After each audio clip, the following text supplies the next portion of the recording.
If your baby isn't doing what other babies the same age are doing, this video is for you. Because not all milestones matter the same way, and some worries are completely unnecessary. Welcome to Parenting Masters. Here, we help new parents understand baby development without fear, pressure, or unrealistic expectations. The first year of life is full of milestones: rolling, sitting, crawling, babbling, standing. But what most parents don't realise is that milestones are ranges, not deadlines. Comparing babies month by month often creates anxiety that isn't medically justified. There are milestones pediatricians care about more than others, not because they happen on a specific date, but because they show how the nervous system is developing. These include improving head control, increasing interaction with caregivers, responding to sounds and voices, and curiosity about the environment. These signs tell us far more than whether a baby crawls at 7 months or 10.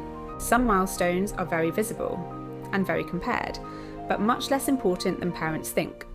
For example, crawling early or late, standing before 1 year, or saying a specific word by a certain month. Many babies skip crawling entirely. Others walk early but speak later. This is still normal development. Development doesn't happen in a straight line. Babies grow in waves: physical skills, then language, then emotional regulation. When a baby focuses energy on one area, another may slow down temporarily. That doesn't mean something is wrong, it means the brain is prioritizing. There are moments when it's appropriate to ask for guidance. For example, if a baby shows very limited interaction over time, doesn't respond to sounds or visual cues, or loses skills they previously had. In these cases, speaking with a pediatrician is helpful, not because something is necessarily wrong, but because early support is always beneficial. For most parents watching this, the takeaway is simple. Your baby doesn't need to be early. They need to be supported, observed, and understood. So how can you support your baby's development? The best interventions are often the simplest interactions. Regular tummy time strengthens the neck and back, preparing them for future milestones like crawling and sitting. Reading to your baby builds language skills long before they can talk, teaching them the rhythm and sounds of speech. And simply narrating your day during routines helps them map words to the world. You are their best teacher.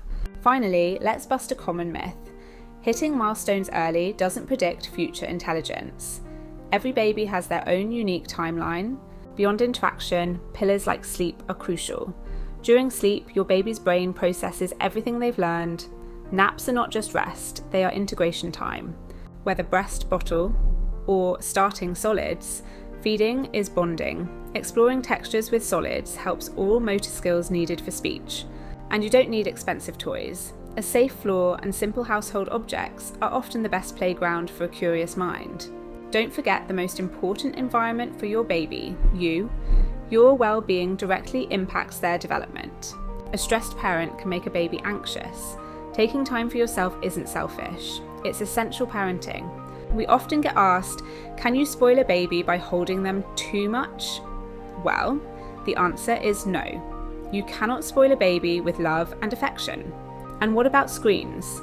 Experts recommend avoiding screens under 18 months, except for video chatting. Real-world play is far superior for brain growth. Remember, you weren't meant to do this alone. Building a support village, friends, family, or groups is vital for your stamina and the baby's social world. Finally, amidst the worry, don't forget the joy. These days are long, but the years are short. Enjoy the journey. If your baby is under 1 year old and you want to understand development without panic, subscribe to Parenting Masters. We help you worry less and respond better.